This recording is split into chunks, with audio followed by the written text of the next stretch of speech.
Olá Floripa, olá Brasil, olá mundo, eu estou aqui Patunas, esse é o programa Vida Inteligente, trazendo hoje, mais uma vez, meu amigo Paulo Steckel, que vai abordar um assunto por demais interessante, assim como todos os programas, todos os temas do Vida Inteligente, e que é a anatomia oculta. Muito se fala, né, principalmente no esoterismo, sobre isso, sobre aquilo, mas eu sempre tive interesse em saber o que é essa anatomia oculta que os ocultistas do passado, né, tanto abordavam e que parece que as pessoas de hoje não têm tanto interesse em mexer com isso. Ou esses assuntos estão sempre em escolas iniciáticas, acham que as pessoas comuns como nós aqui não podemos ter acesso porque a gente é ignorante, a gente não tem condição de absorver esse tipo de conhecimento. Mas eu acho que a gente sempre não pode, a gente jamais pode subestimar o nosso irmão, o ser humano. Por que não? Vamos lá, quem sabe o que a gente vai apresentar hoje possa despertar o interesse das pessoas para que, não satisfeitas com o que porventura a gente fala hoje, sedentas por mais conhecimento, vão lá. Tem o Google, tem uma série de outros locais para pesquisar, para ir além e talvez modificar sua vida conhecendo o funcionamento oculto do que está aqui dentro. Porque filosofar é bacana. Nossa, filosofar, sua mente trabalha, viaja, cria, se assemelha com aquilo que você tem aqui, mas você vendo alguma coisa, como nós vamos mostrar hoje com o Paulo aqui, você tem condição de identificar, porque a gente precisa dessa visualização, a gente não tem aquela expressão comer com os olhos, essa coisa. Eu olhar para aquilo que eu vou comer ajuda bastante na minha escolha, numa série de coisas. Então, vamos sempre procurando saber, nós estamos procurando sempre levar ferramentas para que o nosso telespectador possa ter mais elementos para crescer, adicionar o seu conhecimento, claro. Então, Paulo, mais uma vez é um prazer ter você aqui. Né? Prazer é meu. É bom que você está aqui em Floripa, né? Antes você estava longe, estava lá em Santa Maria, Porto Alegre, tudo isso aqui. Eu falo, pô, Paulo, quando você vier para Floripa, eu quero entrevistar você, eu já falei isso no programa anterior, né? E agora a oportunidade está se aparecendo aqui e eu estou aproveitando você. Na verdade, eu comentava contigo com algumas pessoas que aquele primeiro programa sobre Cabala foi uma boa introdução. Isso aqui já vai um pouco além. Ó, legal. É como se fosse um segundo nível, né? Não, foi muito bacana, as pessoas comentaram bem, eu acho que despertou o interesse das pessoas de irem atrás de outras informações, né? Então hoje nós vamos... até para te dar um bom retorno, um bom feedback, assim, eu recebi vários e-mails de pessoas que assistem o programa já, assim, né, cotidianamente, que elogiando o programa e tudo mais, e não tinham encontrado esse assunto ainda, né? Porque você entrar na internet é legal, porque você tem uma série de coisas, né? Mas lá você não pode perguntar. O profissional não está lá, o conhecedor não está lá para você perguntar para ele. Né? Isso é verdade. E aqui essa interatividade que a gente tem facilita, porque aí eu forneço o seu e-mail, as pessoas têm o Vida Inteligente, elas podem assistir outras vezes. Isso. Então isso facilita. Mas acredito que com este tema aqui, Anatomia Oculta, nós vamos ter um outro feedback. Por quê? Não sei por quê. Vamos tentar analisar juntos aqui no programa. Uma dúvida que eu tenho. Pelo seguinte, no meu blog, o steckelmusic.blogspot.com, de todos os artigos, centenas de artigos que eu tenho lá, o mais lido é o sobre Anatomia Oculta. Sério mesmo? Não sabia disso, não. Nem percebi isso. Não sei quantos mil views ele já tem. E eu fico tentando entender por quê. Né? E isso, inclusive, foi uma das coisas que eu pensei para dar uma tônica para a nossa conversa de hoje. Assim, o que interessa tanto as pessoas com a expressão anatomia oculta? Até uma pessoa que, se eu não me engano, é evangélica, se interessou pelo assunto num dado momento, quando eu fazia cópia desse material para a gente poder situar aqui. E primeiro que ela fez uma comparação com o fato dela fazer fisioterapia. Eu disse, por que uma pessoa que faz fisioterapia se interessaria por anatomia oculta? Aí eu fiquei pensando, aí tem uma lógica. A anatomia oculta, como ela é entendida aqui, que nós vamos falar, eu diria que ela foi uma das primeiras formas do ser humano, depois de entender a ligação do ser humano com a natureza. Isso vem desde os tempos dos chineses, né, que a gente vê pelo interfere em toda a medicina tradicional chinesa, essa visão, né? E não só ali, os egípcios também e outros povos, depois de entenderem essa conexão que há entre o céu e a terra, e portanto entre o divino e o humano e assim por diante, começaram a se perguntar, isso aconteceu no movimento cabalista também, desde a Idade Média, o seguinte, se existe essa conexão entre o universo e o ser humano, de que forma isso se expressa? Há uma ressonância, há um reflexo, baseado exatamente na noção de reflexo que aparece na Bíblia, quando se diz então que o homem foi feito segundo a imagem conforme a semelhança, traduzindo claramente, né? Imagem e semelhança é reflexo. Sim, então, claro. neste sentido, também nós encontramos a lógica de Hermes Trismegisto, né? De que como é em cima é embaixo. Também. Não é isso. igual, é relacionado, é relativo a. Não é igual. As pessoas entendem de modo muito errado essa expressão. Claro, porque não tem... Como é em cima e embaixo. É muito simbolismo, O modo mais popular de se entender essa expressão é como se fosse uma equivalência de igualdade. Não é. É uma correlação. E entender essa correlação é entender essa expressão. Eu vejo porque as pessoas simplificam de um modo tal alguns princípios místicos e ocultistas e simplesmente subvertem a lógica do que realmente se queria dizer. Em anatomia oculta isso também pode acontecer. Mas o mais importante é que essa expressão que vem mais recentemente através de movimentos gnósticos, ela reflete sim uma tendência que vem desde o século XV, mais ou menos, no mundo cristão, e desde um pouco antes no mundo cabalista judaico, de relacionar realmente o ser humano fisicamente, o corpo humano mesmo, e seus aspectos de alma com o universo. Tem tudo isso na anatomia tudo oculta? Tem, porque na verdade o que a gente chama de anatomia oculta, inclusive essa apostila que eu tenho aqui é do curso de anatomia oculta, Opa, né, que eu ministro. Você ministra um curso de anatomia oculta. Sim, olha aí, gente, tá. Que se chama Decifrando o Mapa, né? Na verdade ele e tu vai colocar a figura para o pessoal ver aí, tá. né? Se vocês observarem a figura ali, ela nada mais é do que a árvore da vida. A mesma árvore da vida que existe na Cabala. Sim. Por quê? Porque existem as 10 Sefirot, né, de Keter até Malkut. Tá. O ser humano, né, as Sefirot do meio são então a parte da coluna vertebral, que divide a nossa simetria. E os outros lados são as duas colunas do templo, que se fala, né, no simbolismo salomônico, que é usado, por exemplo, pelas ordens místicas, né? Sim. Eu digo, pela maçonaria? Eu disse, não pela maçonaria unicamente. Claro, outras escolas também. Pela Rosa Cruz, sim, e digamos assim, várias são as ordens Rosa Cruzes, gente. Não vou entrar muito nessa polêmica, mas do ponto de vista histórico, existem várias ordens Rosa Cruzes, vários grupos de origem maçônica. Ninguém pode dizer que é o mais antigo, que é, digamos, depositário de um conhecimento egípcio específico, isso é um simbolismo. Tá. Não sou eu que estou dizendo, autores maçônicos já disseram isto, é só para deixar as coisas bem situadas. Bem claras, eu gosto de diferenciar a história mítica da história real. Isso é importante. Isso é um ponto muito... É importante conhecer as duas, porque o simbolismo está na história mítica. Não há dúvida, as né? pessoas têm medo Mas de... ainda existem alguns preciosismos aí, que na verdade são o que eu chamo de, como é que é? Excesso de zelo pela ordem. Não é bem isso. Complicam, né? É um egoísmo. Mas na verdade esse mapa, ele é uma visão mais universal dessa relação do ser humano com o universo. Por quê? Porque ele não tem só relações cabalísticas aqui, ele possui relações com o Vedanta, com o Yoga, com o simbolismo dos tátuas. Você vai falar sobre isso tudo agora. Mas uma curiosidade antes de você começar. Esse mapa é o que a gente mais conhece. Quando eu fui pesquisar sobre a anatomia oculta, esse mapa é o que mais aparece. Que você está vendo aí no seu visor agora, na sua tela. Mas esse mapa, por que ele é considerado assim? Porque eu vi outros, tem uns coloridos, são bonitos.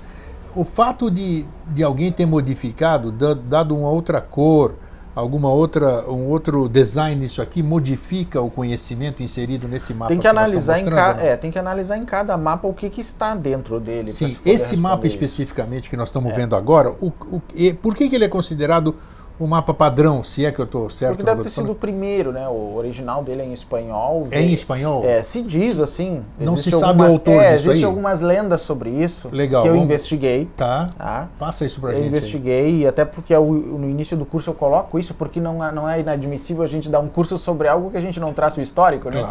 Claro. Mas digo assim, há um mistério sim nesse mapa. Digamos assim...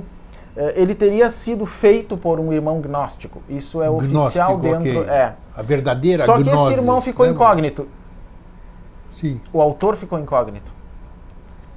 O que importa é o que ele traz, então. Sem dúvida. Claro, poderia ser feito por qualquer pessoa que tivesse conhecimento. É aquela velha mania. Eu sempre me recordo daquele teu fabuloso do pseudo-espiritualistas, né? Porque a gente sempre se atém. Tem uma mensagem aqui, linda, mas de quem é? Quem escreveu? Né?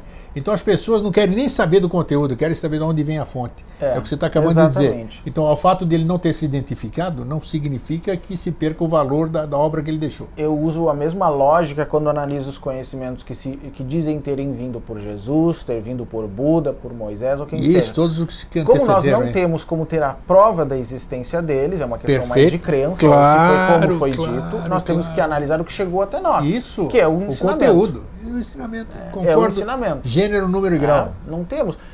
A gente não pode entrar num 8 ou 80. Se eu não tiver certeza de que Jesus existiu, eu não quero saber do ensinamento. Não tem, mas tem gente que age assim. Nossa, e como tem? Sabe é o que mais tem. Então, eu me detive depois que vi que, em relação ao histórico, não existe o nome da pessoa que criou, que também não é o mais importante aqui. Eu me detive em analisar as informações. E você acha que isso foi criado sozinho?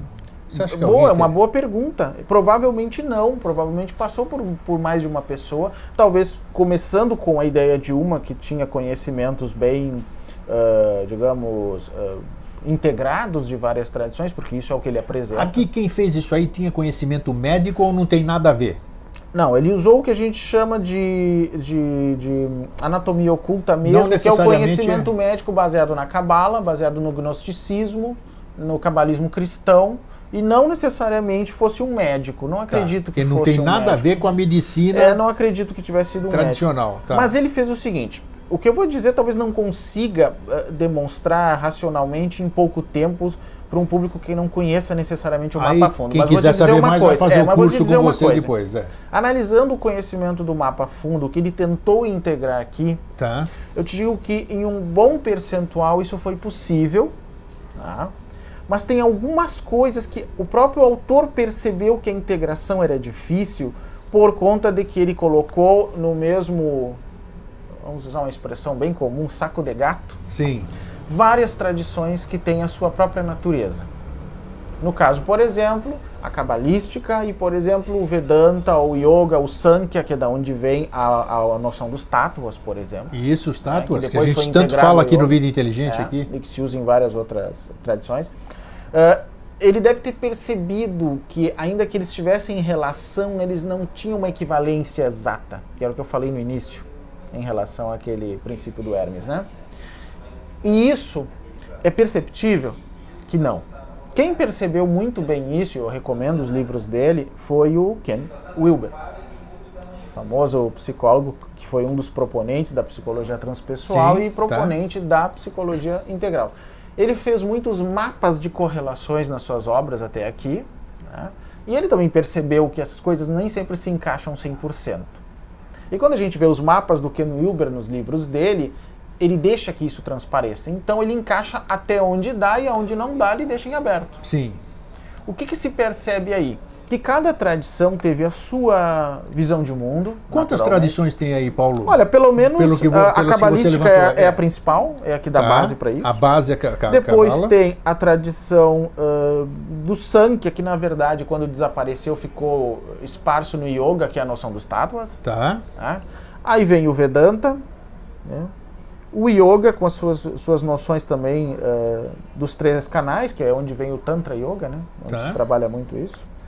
E o cabalismo cristão, nas referências cristãs que existem no mapa. Então são os pontos cabalismo principais. Cristão, Olha como uma coisa é extensa. Mas não se pode negar que também ele tentou fazer correlações com a visão chinesa, a ideia de yin e yang, positivo e negativo, mas isso também em outras tradições é conhecido, mas ali é importantíssimo, né?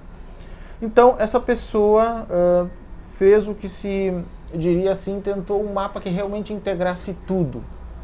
Uma espécie de teoria do campo unificado do ocultismo, digamos assim, né? Ela não é perfeita, eu vou te deixar bem claro isso. Ela não é perfeita, mas serve como uma inspiração. Um início, né? Para você, que você pode acabar o desenho. Por que eu digo que ela não é perfeita? Porque na época em que esses esquemas, em nível ocidental, começaram a ser feitos, E é o que isso aqui, de certa forma, é o Se cúmulo ocidental, ocultista. porque a Espanha é ocidental. Isto aqui é o cúmulo ocultista disso até aqui, Tá. antes da existência do mundo quântico, da medicina moderna, da psicologia moderna, digamos que aqui. Se tinha, assim, uma espécie de paranoia até dessa perfeição de correlação. Isso é muito comum entre os estudantes da filosofia perene. Filosofia perene. Que é criticada pelo Ken Wilber. Eu estudei muito filosofia perene até aqui, e ela transparece muito em teosofia, que é aquela comparação no estudo entre filosofia, religião, arte, ciência, né? Existe, assim, duas visões disso. Uma visão, que eu digo que chamo de meio paranoica mesmo, de que tudo tem correlação. É como uma equivalência mesmo. Você acha que não tem? O Ken Wilber me convenceu que não. Tá. Quando ele viu que tem coisas que não estão tão correlacionadas assim. E ao invés de a gente ter que evocar necessariamente um pensamento antigo original do qual todos os outros se derivam, eu acho que por uma forma de enaltecermos a inteligência humana, eu prefiro acreditar num pensamento humano sendo expresso muitas vezes ao longo da história, e as semelhanças se devem a verdades encontradas. Ok. E não a uma espécie de plano único de pensamento do qual todo o resto parece ser uma cópia, com outros simbolismos. Você não acredita nessa hipótese? Já acreditei, muitos anos atrás, né? Aliás, estou diante da pessoa que tem toda a capacidade de entender de como eu penso hoje, né? Ah, com certeza. É verdade. Entende o que eu quero dizer, Sim. né? Mas aos poucos, mesmo depois de ter estudado teosofia, toda a obra de Blavatsky durante muito tempo, desde a década de 1980, eu fui avaliando essas questões. Mas o bacana é isso, Paulo. O bacana é a gente se permitir. Se permitir. Eu pensava assim, hoje eu tenho o direito de eu pensar diferente. Por quê? Porque eu aprendi coisas novas. E você admitir que você pensa diferente, pensa de uma forma, acreditou em algumas coisas, não acredita hoje, isso é bacana, isso que é o aprendizado, isso é o desejo de você realmente crescer. E nisto, o Ken Wilber é mais uma fonte de inspiração, porque além de ser considerado um dos maiores pensadores norte-americanos hoje, ele, nos livros dele, desde o primeiro, que é o Espectro da Consciência, até agora, ele passou por umas 4 fases em que ele contesta a si mesmo. E ele documenta isso. Sim, ele documenta. Livros. Isso que é bacana. Ele tem um argumento novo, ele contesta os autores do argumento em contrário, incluindo ele mesmo. Sim. Cita como ele pensava antes. Ele diz, puxa, isso é uma sinceridade de pensamento muito rara. Não, isso é bacana. Importante, né? É claro, e as pessoas não admitem não que admitem. você... Não admitem. Elas não admitem. Elas vão pro inferno abraçadas no erro. Geralmente é assim, não é verdade? Isso. E eu acho que não é assim que a coisa funciona. Bacana você... Considerando que nós não somos Budas ainda, não somos iluminados, não somos Isso. seres perfeitos, nós vamos ter que mudar o nosso pensamento milhões de vezes até chegar lá. Isso. Bom, comecemos agora então, né? Claro, por que não, né? Sempre é tempo, né? Então, esse mapa da anatomia oculta, eu diria que por um lado, vamos fazer os dois lados da moeda, ainda que por um lado ele pareça ser o cúmulo de uma tentativa de colocar todo o esquema do universo em algo controlável do ponto de vista simbólico, em algo que pareça ser um único plano divino em que o resto é só, digamos assim, uma repetição, ou usando aquele termo que Blavatsky usa na obra dela, vinho velho em odres novos. Sim. Com o pensamento moderno a gente começa a quebrar um pouco esse padrão. E eu diria que o ocultismo clássico ele não quebra esse padrão. Vindo até Papus, por exemplo, pelo menos até ali, e toda a turma, né, que está de alguma forma associada a ele naquela época, ainda tentava esse esquema perfeito. Esse esquema perfeito, essa perfeição, ela vem desde a noção pitagórica de perfeição, né? O círculo perfeito. E eu falava no outro programa, né, que o círculo perfeito ele está apenas no terreno do ideal, não no terreno real. Por quê? Nós podemos pedir que a maior tecnologia do mundo crie uma esfera perfeita. Nós sabemos que ela não será uma esfera perfeita, né? Basta fazer uma análise computadorizada daquele material e vai ver que ele não é uma esfera. Mas basta pedir que uma pessoa feche os olhos e imagine uma esfera perfeita. Ela consegue, é possível. a não ser que ela seja muito paranoica, ela vai tentar achar imperfeições até no próprio pensamento, e existem pessoas assim, né? Se não existe, como existe? Eu sei que as pessoas estão pensando que as mulheres são assim, mas não são não, os homens também são assim. Claro que não. Com certeza. Mas nós podemos pensar em uma esfera perfeita. Então, no terreno do ideal, existe. É a isso que Pitágoras provavelmente se referia. Mas as pessoas trouxeram isso para o terreno físico e não perceberam que a correlação não é igualdade. Correlação não é igualdade, interessante. Há uma relação, e essa relação passa por reflexo. O reflexo da Lua num lago não é a Lua. Não. Mas há uma conexão com a Lua, porque se a Lua não estiver ali, esse reflexo também não existe. Então há uma conexão, não igualdade. Um mapa como este reflete da mesma maneira. Eu não posso imaginar que ele seja o próprio universo. Claro que E tem não. um detalhe. E está dentro do entendimento de quem fez. E há um outro detalhe que a gente não pode esquecer. O reflexo da Lua em qualquer material, seja um lago, um espelho, ou seja o quê, está sujeito às imperfeições do material em que isso se reflete. Sim. É fácil de ver isso, né? Sim. Não. Aqui também é como se fosse um espelho que tem as suas imperfeições. O que eu quero dizer, usando então, primeiro eu falei dessa paranoia de se tentar encaixar tudo, aí vem o outro lado da moeda, que é o lado positivo da coisa. Ele, de alguma forma, ele reflete alguma coisa útil. Sim, com certeza ele reflete. Reflete uma percepção dos antigos, e quando eu digo antigos, até a Idade Média, pelo menos, porque tudo que nós fizemos depois no terreno ocultista é uma cópia do que eles fizeram. Tem a idade dessa carta? Ela deve desse ser lá, mapa? não, ela deve ter uns 50, 60 anos, mais ou menos. Isso é novo? É novo, relativamente. Sério? Desta forma que está no mapa que as pessoas encontram, sim. É mesmo? Sim. Tão recente Mas assim? por quê? A parte interna dela, ela é baseada na Cabala, então Sim. daí é mais antiga, mas as correlações que compõem o mapa como um todo são mais recentes. São mais recentes. mais Puxa recentes, vida, eu sim. pensei que era muito mais antigo. São mais recentes, sim. Tá. Sim. Mas de qualquer forma, já no período cabalístico que nós falamos, quando se fala do período que se chama cabalismo, historicamente é o medieval, onde a Cabala se fundamentou como ela é hoje. Ali que então essas correlações começaram a ser feitas. Aonde ela aparece? Ela aparece numa obra cabalística chamada Sefer Yetzirah, Tá. que é o livro da formação. O pessoal diz da criação, mas a palavra Yetzirah quer dizer formação, né, de moldar, né, alguma coisa. Ela faz uma correlação das letras hebraicas com as partes do corpo, e é isso que também é apresentado aqui, neste mapa, com os pontos cardeais, né? Esse autor conhecia a Cabala? Conhecia o Sefer Yetzirah, com certeza. Tá. Isso não há dúvida nenhuma. Então foi uma das primeiras obras que fez essas correlações. Mas de quando esta obra? Bom, ela é atribuída ao Rabi Akiva, e neste caso seria dos primeiros séculos do cristianismo. Mas o texto não é, o texto é medieval. Sim. Do ponto de vista, né, de análise linguística, ele é medieval. Ok. Né, não tenha dúvida, é do período talmúdico, digamos assim. Então, mas os ensinamentos que vêm ali, claro que provavelmente são mais antigos, né? Porque nessas obras antigas, quando a gente encontra um conjunto de conhecimentos ali, eles não são necessariamente produzidos quando escritos. Existe uma escola de praticantes antes, e até que alguém consiga nisso por escrito, né? Então é natural. A mesma coisa acontece com o Zohar, que tem pensamentos de vários períodos da história é uma coisa maravilhosa. É, né? e ele não é de um autor só, o ensinamento. Quem escreveu pode ter sido uma pessoa só, porque foi um compilador, Sim. né, o Moses de Leon. Mas o ensinamento que está ali vem de muitos manuscritos que ele deve ter consultado. Muitos que talvez nem existam mais. E aí foram parar. Mas é uma obra que vale a pena ser lida, né? Sim, é muito complicada também porque é longa, né? Sim. É longa.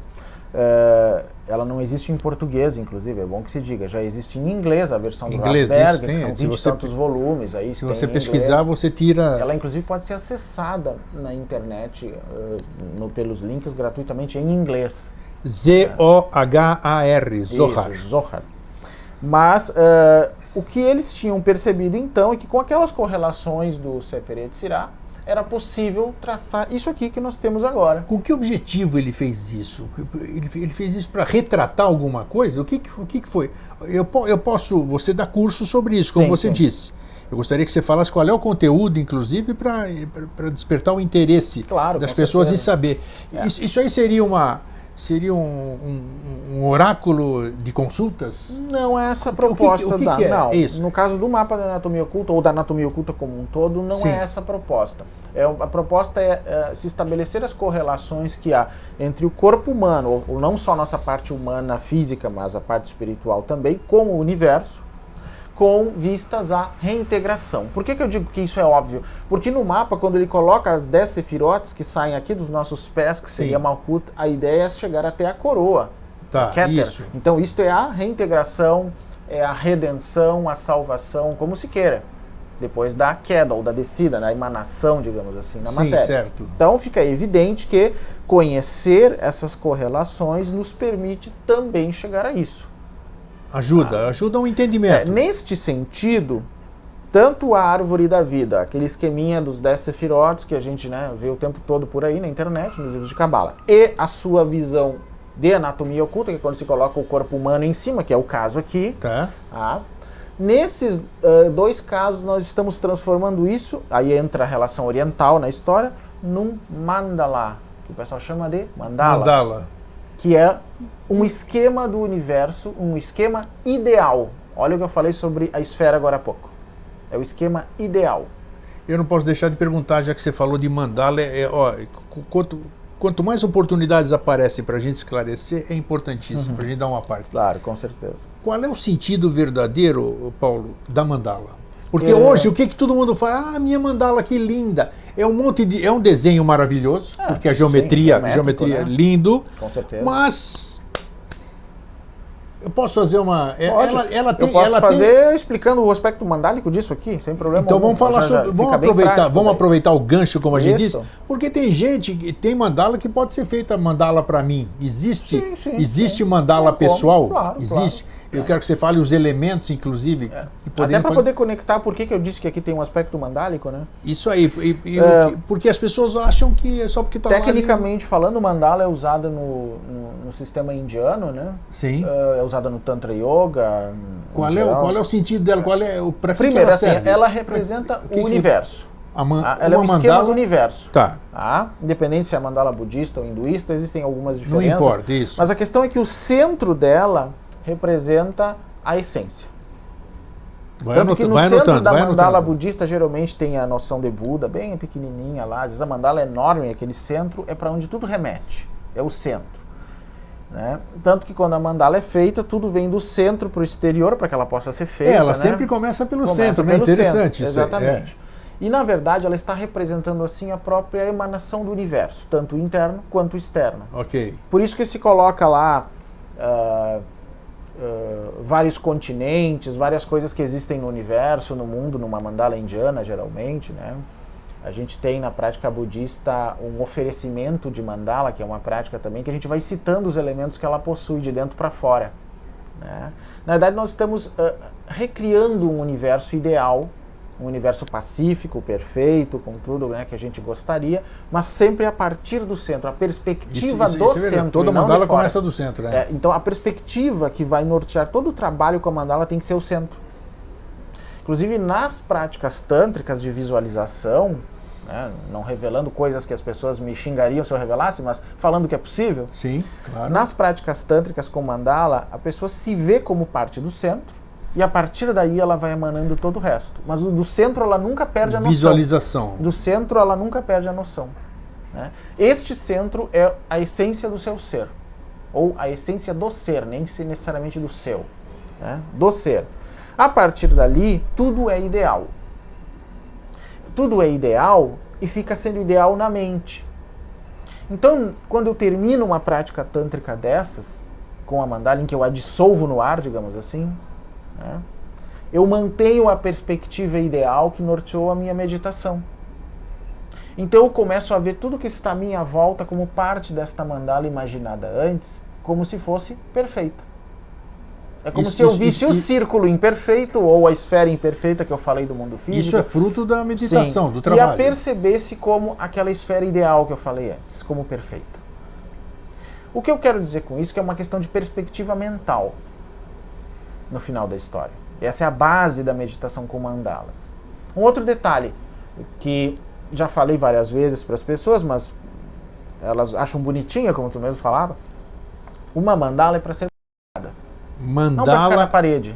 Aí boa. Essa Tá? questão que eu queria ver Na com você. Índia, as mandalas são para serem usadas no chão. Tanto é que os monges tibetanos, eles fazem desenham com areia aquelas coisas aquela durante um areia ritual, colorida. sei lá o quê. Isso é um ritual. E ao final daquilo eles destroem tudo. É para mostrar a impermanência do mundo, né, das Coisas, coisas. então, do ser. o simbolismo então, logo dessas depois, coisas. mas acho que dá tempo para fotografar e aí Acabou. tem um ritual de destruir. Acabou. Fala, Levar nossa, como é que você destruiu? semanas para fazer algo Isso, assim. como é que você destruiu uma coisa tão linda daquela? E aí as pessoas ficam, não destrói isso. Uma pessoa que tem tendência a acumular, a guardar, imagina Isso, como fica, aquele né? Aquilo apego, dá nos aquele nervos, apego né? danado, Deve né? dar nos nervos Claro, aquilo, pô, né? você fica... Por quê? Porque a pessoa, e mais ainda a pessoa que faz, né? Ela passa aquelas semanas em meditação, aquilo é feito em meditação, é uma meditação, e depois que ela está pronta, com toda aquela perfeição ideal que foi imaginada, ela é destruída. Mas o objetivo é que tudo aquilo que aconteceu durante o processo fique na mente. Ela entre no fluxo mental, como se diz. Então só não esquece, mandala então não é para ficar só na parede. Não, é para ser trabalhada. Como se trabalha uma mandala? Está tudo a dentro partir do nosso tema, centro, né? Está tudo dentro do tema. A partir do nosso centro. Aí, mas o que é o meu centro? É o meu corpo? É a minha alma? É o quê? Eu disse, bom, mas a alma eu ouço falar, mas eu não consigo ver, não consigo perceber. Para mim é só uma noção teórica, intelectual. E a gente sendo honesto, a verdade é essa. É verdade, claro. Então eles vão dizer, então o Paulo Stecker não acredita em alma nem em espírito. Eu digo, bom, se eu me considerar ignorante e pedir que você me defina isso, você consegue me dizer algo que não seja meramente intelectual? Porque se for assim, vamos ficar no mesmo esquema, né? Do achismo. Do achismo. Não, eu acabei de dizer que se eu parto do centro é algo que eu devo sentir. O termo que eu vou dar para isso não importa. Em algum momento alguém sentiu e deu esses termos. Alma, espírito ou outros que a gente possa encontrar em outras culturas, sem problema nenhum, né? Mas o que importa não é isso. As pessoas se apegam ao aspecto intelectual, principalmente quando estudam o ocultismo, isso é muito comum, mas a espiritualidade em geral, e elas ficam naquele conceito sem terem realizado o conceito, que é um termo que se usa muito no budismo. Ou seja, conhecimento sem realização não é sabedoria. Se não é sabedoria, não conduz a bem algum, nem para si nem para outros. Então não adianta se ficar em noções intelectuais sem uma prática, né? Então é preferível sair com a mandala de dentro para fora, independente de que conceitos venham, porque nós vamos chegar em certos momentos, em meditações, em que a gente atinge estados em que a gente não consegue conceituar. Não é possível transformar em palavras aquilo. Isto. É o que se chama na psicologia transpessoal e o Ken Wilber chama de transracional. Transracional. Se está além do nunca tinha racional, eu ouvido não esse consigo termo. transformar aquela experiência que é naturalmente transracional em um conceito racional, porque Sim. esse conceito não representa de fato a experiência. Então quando eu falo termos como, agora eu vou apanhar, Deus, Espírito, alma, mente, consciência, vida, felicidade, nós temos aqui uma chuva de conceitos sobre isso. Se nós formos colocar aqui 1000 pessoas, nós vamos ter 1000 conceitos distintos. Distintos, Bom, é a verdade, puxa. né? Já temos uma realidade sobre os conceitos. Eles são provisórios e não são uma base segura para o desenvolvimento espiritual, né? Bom, na visão que todos os grandes líderes espirituais da humanidade nos passaram, Wilber também nessa obra e outros, é de dentro para fora que é possível uma experiência. Os místicos cristãos, por exemplo, Dentro para fora. que divergiram da visão do Vaticano, por exemplo, ao longo da história, eles fizeram isso depois de experiências místicas que também são desta natureza, interna, né? É assim, todos eles tiveram a partir de uma experiência interna. O Francisco de Assis também teve essa experiência. Foi assim que ele percebeu que havia uma contradição entre a humildade do Cristo e o ouro do Vaticano. E deu aquela sugestão incrivelmente ingênua, né, ainda que nós achemos válida, de que então o Vaticano usasse todo aquele ouro para realmente ajudar os pobres, né? Porque ele deve ter pensado, Jesus teria feito isso? Teria? Sim. Mas o grande ouro do Jesus não era esse. Por isso que ele não acumulou para doar. Não era essa a ideia, né? Não, ele não estava preocupado com isso. Mas realmente havia uma contradição que o Francisco percebia ali. E isso foi de dentro para fora que ele percebeu.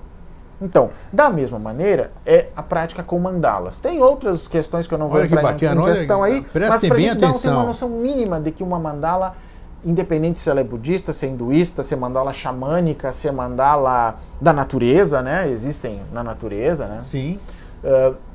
O objetivo é que ela nos faça uma interiorização. É de dentro para fora.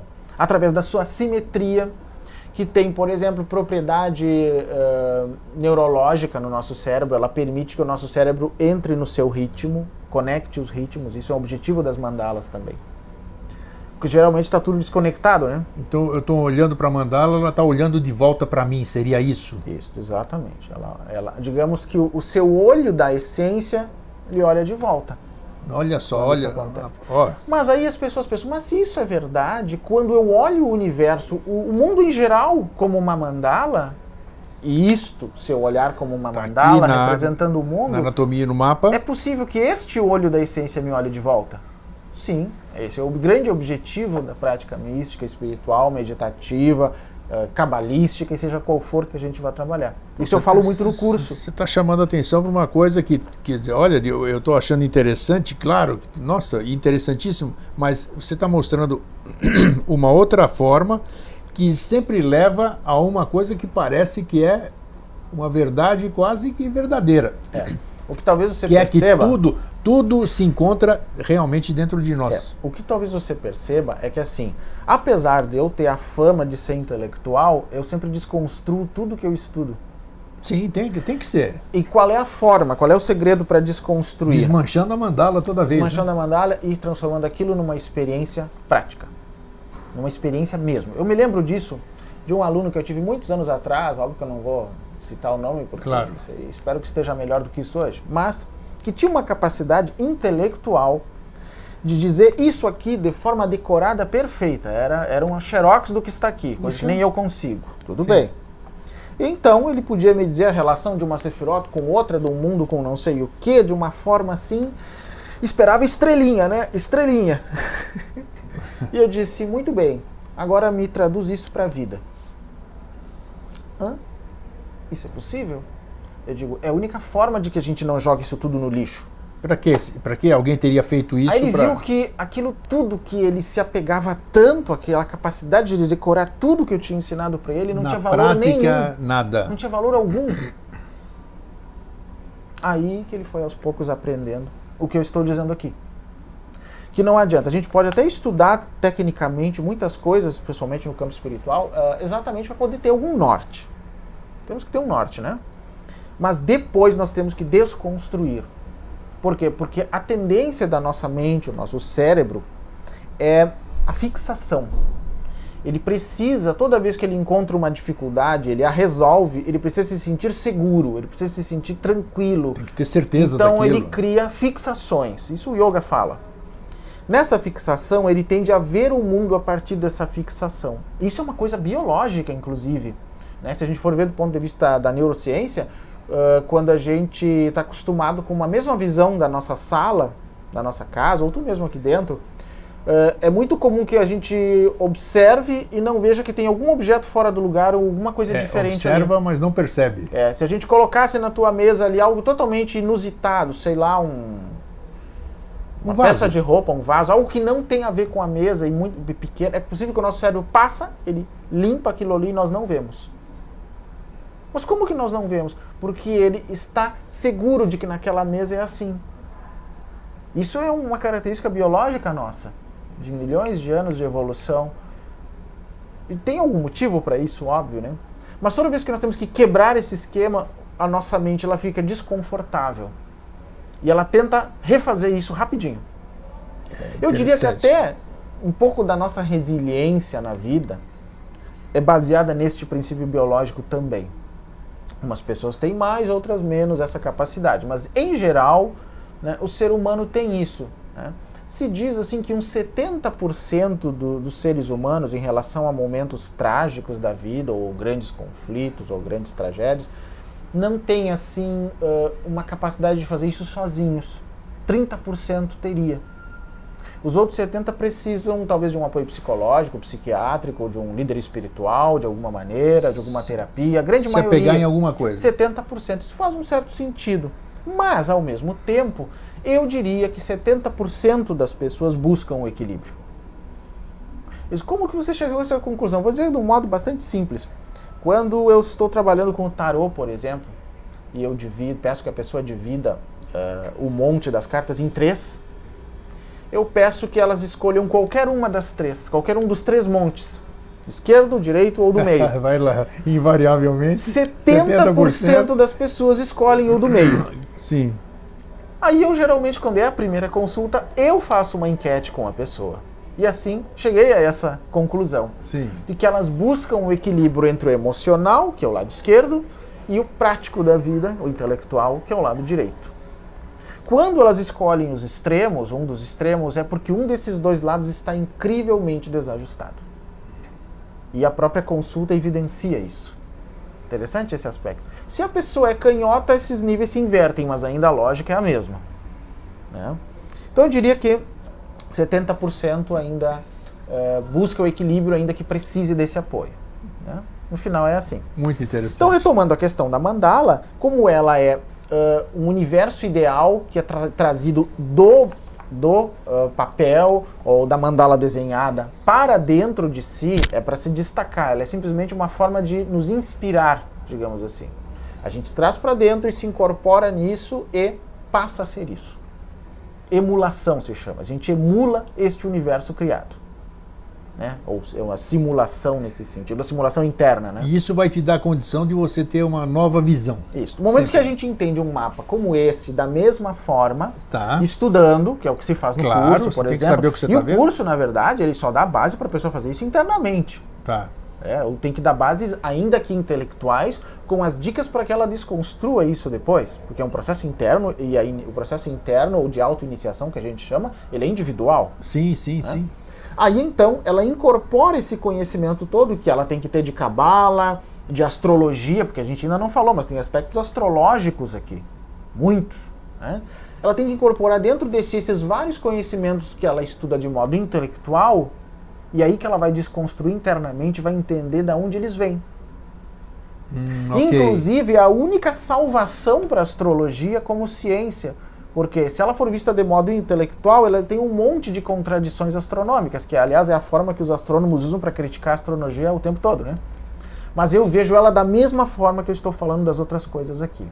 Nós não temos que nos basear para analisar signos ou características as questões astronômicas reais.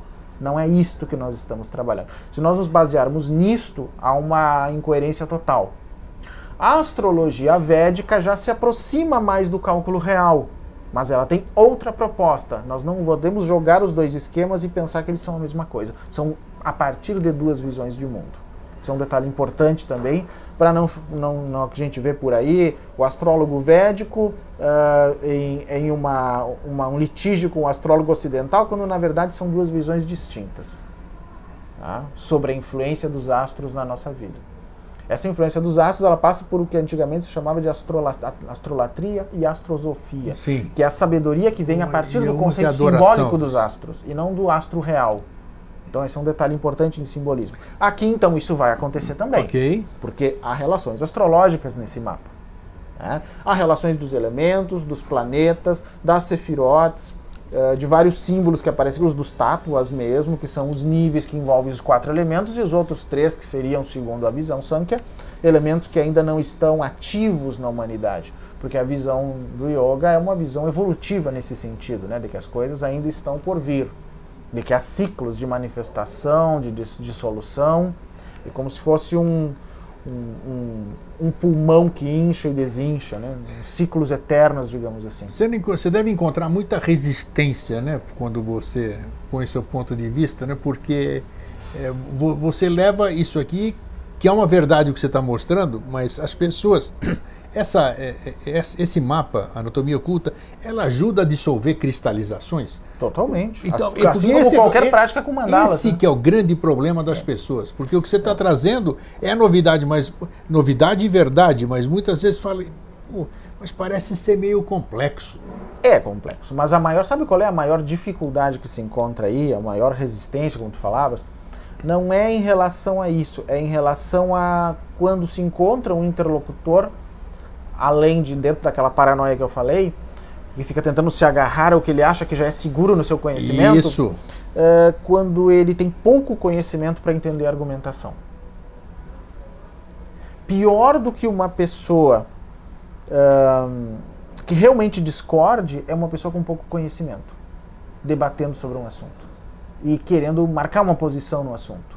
Por quê? Porque se vai perceber que os conceitos sobre o assunto são muito diferentes. Óbvio que aí o conflito passa primeiro por um nivelamento de conceitos. Geralmente, num debate que eu sei que vai ser complicado, os primeiros minutos eu dedico ao nivelamento de conceitos. O que é isso? O que nós dois entendemos pelos conceitos que vão ser usados no debate? O conceito é exatamente sobre a relação entre os simbolismos de todas as práticas místicas e ocultas e a realidade. Bom, o que você entende por simbolismo? Qual é o efeito de um símbolo? Qual é a origem de um símbolo? Ele representa a totalidade de um conhecimento ou ele é apenas a ponta do iceberg? Que é o que se diz, de verdade, no conceito de símbolo, né? Ele apenas levanta um pouquinho o véu. Então, um símbolo, e aqui há símbolos, né? Nossa, e como tem? Eles só são pedacinhos de véus. Então, eu tomar isto pelo todo é uma total Nada, você falta vai de levar lógica. nada. Não tem lógica alguma. Nada, nenhuma. A mesma coisa como uma mandala. A mandala tem só as duas dimensões. Não é tridimensional, né, geralmente, nesse sentido.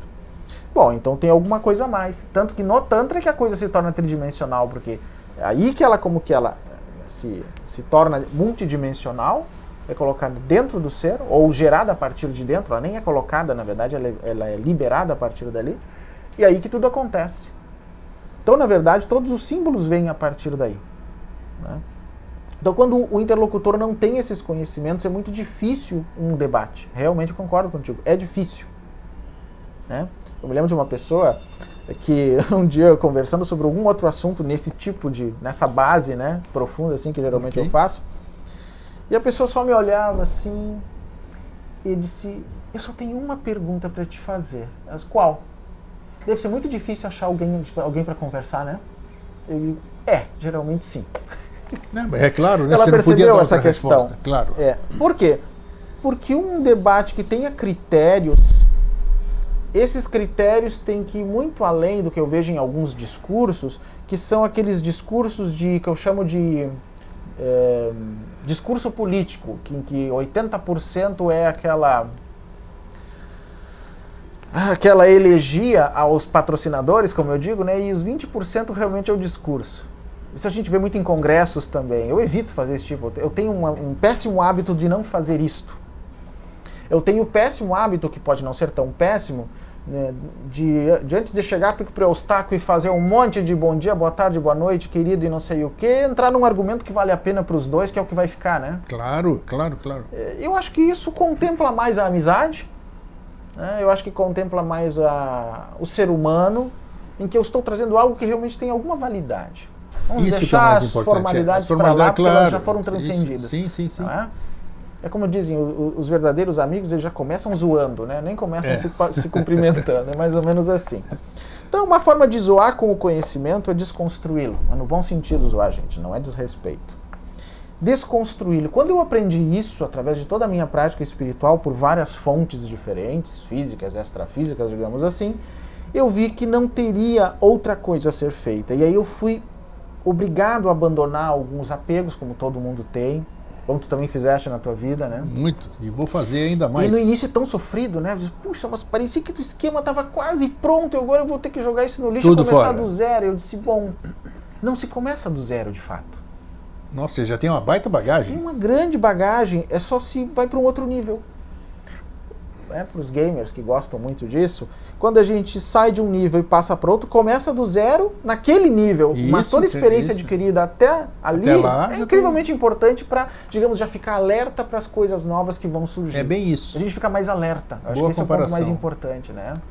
Então eu tenho feito hoje muito dessas comparações e é necessário, eu não digo reescrever o conhecimento antigo, mas se tentou um pouco isso no Renascimento, né, de certa maneira. Mas reescrever em relação à sua essência. O que temos de essência aí que é útil para essa nova fase da humanidade e o que vai ser transcendido, vai ser considerado apenas uma curiosidade histórica.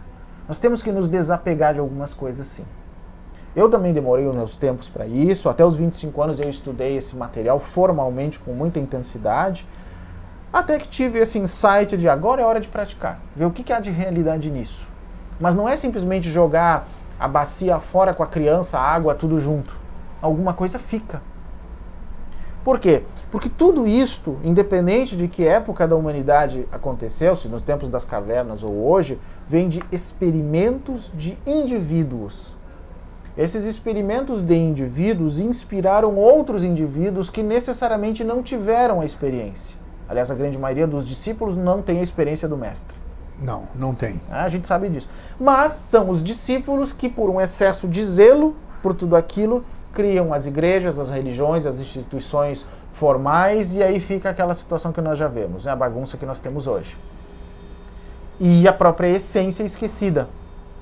Eu não estou dizendo, gente, que a partir disso fechemos todas as ordens, não, em absoluto. todas as igrejas, todas as empresas espirituais que tem por aí, mas vamos dar uma melhorada no processo. Não, melhorar começando por buscar a essência de cada... Porque eu digo assim, se a essência fosse buscada, tudo isso seria justificável, porque teria como base ética a essência. Perdeu-se toda a essência dessas ordens que você está falando? Perdeu-se. Eu não vou negar que se perdeu. Não estou dizendo que elas não tenham utilidade. Sim. Algumas que fazem um bom autoexame têm consciência disso. Eu sei porque já conversei com muitos mestres de muitas ordens e, digamos, em privado, eles concordam comigo. Né? Não pode privado assumir, é normal. claro. Eu digo de mestres budistas, maçons, rosacruzes, gnósticos ou o que você possa imaginar. É porque essa mania, a nossa mania de querer modernizar, dar o nosso pitaco, vamos usar isso aqui? Não, isso aqui tá bonito, é uma ordem milenar, mas eu vou colocar a minha coisa em cima. O meu ponto de vista. O que eu vejo hoje, e aí entrando para dar um pouco de mérito a esse mapa, é que em outras coisas mais modernas, assim, de esquemas, as pessoas tentam colocar seu esquema pessoal aqui que e lançam um sistema novo. Pronto. Mas às vezes esse sistema novo não está conectado realmente porque a pessoa não conhece o que eu acabei de profundamente dizer. aquilo no qual ela inseriu algo. E aí perde-se a essência toda disso aí. Se eu não conheço profundamente algo no qual eu quero inserir algo novo, vai ficar um Disse Frankenstein, tudo. né? Acabou. E daí se perde tudo e você... E no final da história o que acontece é que aquilo parece não ter conexão com a realidade. Então eu faço isso, coloco um registrado lá, né, o copyright ali, o esquema é nosso, isso aí nem se fala. Essa é a pior coisa que se pode imaginar. Infelizmente mas, todo dia acontece. Mas como eu digo às vezes, né, depois que um determinado professor de yoga do Brasil, que é incensado por muitos, tentou, digamos... patentear o Om, tudo é possível. Nossa, até isso. Né? Quem está ouvindo sabe de quem eu falo, mas tudo bem. Isso é possível, gente. Além de tentar ensinar a pronúncia certa desse mantra para todo mundo, ainda quer patentear o Om. O Om é um som universal. Portanto, ele é...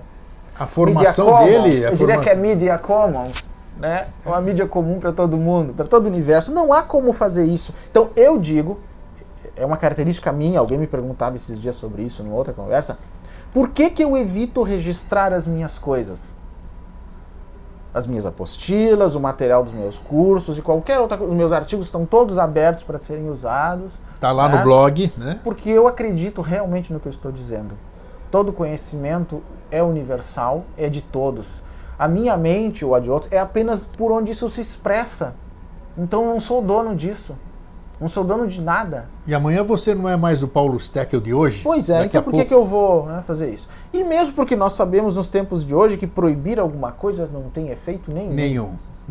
Leis não têm efeito nenhum nesse país. Nada. Tudo se muda a qualquer momento, já está tudo tão misturado e confuso que é um caos total. É isso mesmo. Então, não registro nada, mas continuo apresentando o que eu penso. Se as pessoas fizessem isso de uma forma muito sincera, independente da qualidade disso, eu acho que a qualidade está nessa própria sinceridade. E estar aberto, como nós já fizemos, aí tu claramente fez isso publicamente, né? Mudar o pensamento sempre que necessário. Assumir que você está mudando. Desde pequenas mudanças até grandes mudanças, como foi o teu caso. Veja só, sabem, já falamos no programa anterior, eu conheci o Paulo Steck num congresso de ufologia. Década de 90, 96, década de 90. Ufologia, discos 96, voadores, isso. extraterrestres, isso aqui. Vejam só a diferença do que nós estamos conversando hoje. A gente está aberto para tudo. Então, todas as pessoas têm condição de ter um início. Claro. Não interessa se você tem 20, 30, 40, 50, 60 anos, sempre é hora de começar, sempre é hora de se abrir para o novo. Sabe que eu acho que um dos que mais me inspirou esse tipo de visão de desconstrução, sem que talvez ele percebesse, foi uma pessoa, esse eu vou citar o nome dele, que quem conheceu vai lembrar. Não sei se a história é conhecida por alguns. Existia um pesquisador em Santa Maria, na minha cidade natal, então que foi onde nós nos conhecemos, né? Sim. O Dr. Denizar Souza, não sei se você já ouviu falar. Não conheci, não. Ele era um médico espírita, ele era um médico psiquiatra espírita de Santa Maria, já falecido. E foi um amigo muito especial por anos, e ele tinha vários grupos de espiritismo lá, um pouco, né, de experimentação. E com vários médiums e tudo mais, eles faziam reuniões em que eles tinham supostos contatos com espíritos extraterrenos nas sessões e tudo mais.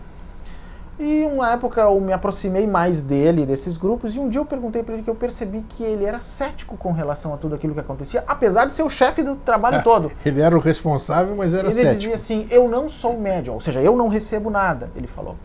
E realmente eu não acredito em nada. Eu disse, mas por que então, doutor Denizar? Eu devia ter menos de 20 e poucos anos na época. Então por que o senhor faz esse trabalho todo? Eu digo, porque eu quero ser convencido. Mas quando ele disse isso, eu entendi que não era aquele ceticismo nefasto que às vezes os cientistas têm. Eu estou me permitindo. Eu chamo de ceticismo válido, um ceticismo aberto. Sadio. Eu sei que há alguma coisa. Sadio, ele me disse. Eu sei que existe alguma coisa. Estou me permitindo a dar a oportunidade de ele me disse isso. Eu sei que existe alguma coisa, porque eu percebo, mas eu não sei o que é intelectualmente, então eu quero ser convencido. Então, às vezes, eu percebo a fraude, mas eu permito que ela ocorra. E é o que mais ocorre. E um dos médiums, que esse eu não sei se ainda está vivo, né? Era um dos que fez as fraudes. Eu cheguei a ver fraudes acontecendo, quem não consegui não viu, confirmar. Quem não viu nesse meio? Eu disse, bom, tudo bem. Mas Infelizmente. isso começou a me inspirar. Eu disse que tem razão. A gente tem que partir de um ceticismo, porque se a gente parte de uma crença total, sem ter uma base, a gente pode estar defendendo algo muito equivocado. Disse tudo. Muito equivocado. Sim. E a gente tem vários exemplos históricos disso, né? Porque a gente às vezes fica tão inserido na realidade da sociedade, do momento, que nós achamos que tudo que acontece ali está certo. Mas a história pode nos acusar muito. Vamos pegar o exemplo da escravidão. Aí as pessoas às vezes se recebem, por que a Bíblia em nenhum momento fala contra a escravidão? Ela fala da forma de se agir com escravos, tanto o Antigo quanto o Novo Testamento. O Antigo é um pouquinho mais severo em relação a isso, um pouquinho mais insensível. O Novo Testamento, ainda que fale sobre o amor com o servo, ainda mantém a noção do servo, sim, que inclusive é uma base para o próprio sistema de trabalho cristão, o servir, né? Mas em nenhum momento esse texto, dos textos judaicos até o Alcorão, nenhum deles fala contra a escravidão de um ser humano. Nenhum mexe com isso. Isso é uma coisa muito interessante. Tem a não mínima mexe coerência, com questões né? sociais, porque ele é, dentro da escala social, um ser incrivelmente inferior nessa visão. Mas a Bíblia não mexe com isso em nenhum momento. Por quê? Porque era, naquele momento, o status da sociedade. Isso era visto normalmente. Normal, não tem nada de... Normalmente. Hoje a gente vê diferente. Por que o Buda mexeu no sistema de castas? É um dos motivos do budismo ter sido corrido da Índia, né? De certa maneira. Depois que pôde retomar.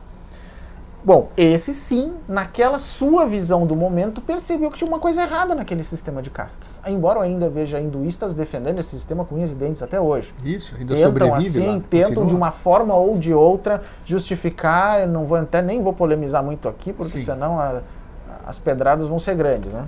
Mas a questão é que ele disse que não fazia sentido se utilizar um sistema de castas para, digamos, inferiorizar seres humanos e para manter um sistema político naquele momento. Então, nesse sentido, ele foi como um ativista. E como foi, né? Ele teve coragem de ordenar monjas numa época em que a mulher... Não tinha valor algum.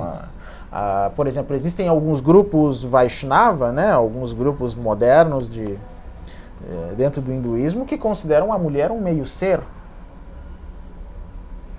Né, que dizem que dos 3 tipos de seres que não se pode confiar são as mulheres, os políticos e as prostitutas. Opa! As mulheres apareceram 2 vezes?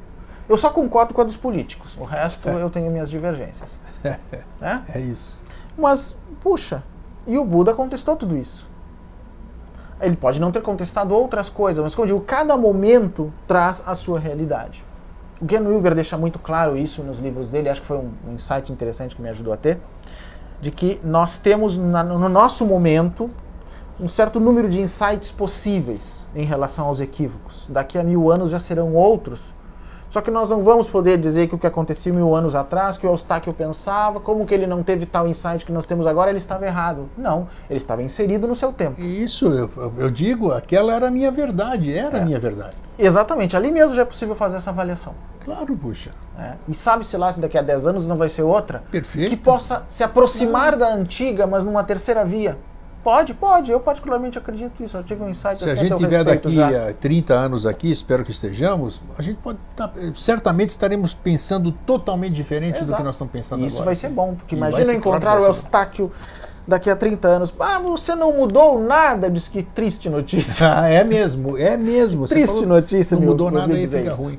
Paulo, só me fala aqui, nós estamos em cima da hora, me fala sobre o curso em si. Você tem algum adendo que você quer? Tem algumas coisas que são interessantes de colocar aqui. Tá, fala. Ele começa fazendo uma análise que nós fizemos no primeiro programa, então você recomenda que assista aquele sobre a Kabbalah, que é sobre os 3 aspectos do absoluto. Lembra que eu falei? Lembro. Sobre o Ensof Or, que é o aspecto luminoso de Deus, o Ensof, que é o aspecto infinito, e o Ain, que é o nada. Nada potencial, lembra? Eu começo com isso porque no mapa é o topo do mapa. Quanto tempo é esse curso que você dá? Olha, geralmente ele dura um fim de semana inteiro. Um fim de semana, acho que, claro, tem informação que não acaba mais. Um fim de semana inteiro, exatamente. E aí eu vou dando as tintas para que a pessoa depois vai estudar. E ao final eu faço esse curso, fim de semana. Isso. O que eu saio de lá com que bagagem? Desconstruído. Sério mesmo? Sério. Porque ele é feito no estilo de uma mandala, esse curso. Ele é construído todo o mapa e no final ele é desconstruído. Quer queira, quer não, eu saio desconstruído. Posso ir lá com pouco mais ou um pouco menos depenado, como eu digo, mas sai. Posso ir lá com as minhas resistências, com as minhas cristalizações, que eu não vou sair igual de jeito nenhum. Pode, porque assim, e isso eu digo com clareza. No primeiro dia, quem não quer ser desconstruído nem volta no segundo. E isso já aconteceu. Não volta. Tá. Porque aquilo vai ficando tão angustiante, porque ela se sente desconfortável com tudo que está sendo colocado, que a mente sente, se eu continuar aqui, eu perco o meu império. Isso, tô... Aí um percentual assim pequeno, eu quero, mas não quero. 20 pessoas, 1 ou 2 talvez não retornem, mas o resto continua bravamente até o fim. Bacana. Não, isso que eu quero chamar a atenção para já. Então tem um aspecto vivencial isso. Aqui a gente é honesto em tudo, né? Então a gente dá até o Paulo está dando até uma dica que pode acontecer, não é uma, né? Que você realmente pode não querer voltar no segundo dia. Então, como a gente já começa falando desses aspectos do absoluto que foram tratados naquele programa, num pouco mais profundo que foi possível no programa, recomendo que assistam. O programa Vida Inteligente Kabbalah. Acessem no YouTube. Aquilo já abre o abismo do que seria o transcendental. Já faz ela sair do chão para poder se ver como algo muito mais profundo. É claro que isso desconforta uma mente racional, paranoica, né, condicionada. Aí que eu vou falar sobre o simbolismo solar e lunar, que é quando entra nas polaridades. Aí eu começo a entrar no nosso nível. Realmente é um assunto... Para poder falar... né? Depois vou falar dos tátuas, que tem, aí é onde eu entro com a noção de elementos também, e daí que eu vou poder entrar com a noção de astrologia. E vou poder falar dos vários níveis de desenvolvimento baseados um pouco no yoga, com exercícios de respiração ao longo do curso. Tem a parte prática também. Tem a parte prática que é muito mesclada bom. E que eu coloco no momento que eu sinto que aquele grupo precisa, não é num momento específico. Sim. Cada caso é um caso. Porque cada grupo cria a sua energia. Tu deve ter percebido isso palestrando, né? Cria uma egrégora. Quando tu palestra para um grupo, ou se é grupo pequeno ou grande, tanto faz, nos primeiros minutos a gente já sente a energia do grupo, né? Sim. Mesmo que eles não abram a boca. Porque as pessoas se tudo. movimentam, a forma como elas se movimentam, a expressão corporal. ou não se movimentam, ou ficam assim. Isso, já percebi, não estou agradando. Vamos mudar o esquema, né? Ali nos dá uma energia do grupo e isso interfere no que a gente faz. Eu, pelo menos, dou essa atenção. Claro, cria-se uma egrégora. Você cria a tua egrégora. Aí vou entrando nos princípios alquímicos, o pentagrama, os pontos cardeais. Aí entra numa questão de hemisférios cerebrais também. Importantíssimo. Que é uma coisa que se fala muito nesse mapa. Mas a questão dos hemisférios cerebrais agora, num tempo de neurociência, isso eu falo no curso também, mas vou dar uma pincelada aqui. Não são correlações exatas. Algumas coisas que no mapa aparecem, que são atribuídas ao hemisfério direito e outras que são atribuídas ao hemisfério esquerdo, se percebeu agora em neurociência que não é bem assim. Tá bem. Mas no bem assim eu digo também não quer dizer que não é assim. Eis a questão do correlato, mas não igual. Existem que eu falei no início agora. Existe alguns, você pode acrescentar alguma coisa. Algumas coisas têm que ser vistas de um modo meio em aberto, porque nós temos um cérebro meio quântico, né, digamos assim. A gente já leu muito sobre isso em vários livros, né, de quântica, medicina quântica, de que ele pode se reestruturar. Claro. Ele pode se reequilibrar. Como? Há pouco tempo atrás a gente achava que os neurônios não nasciam, Quantos agora exemplos a gente sabe que eles se regeneram. Nossa, a gente tem exemplos. Quando eu estudei na escola, se ensinava que eles não se regeneravam.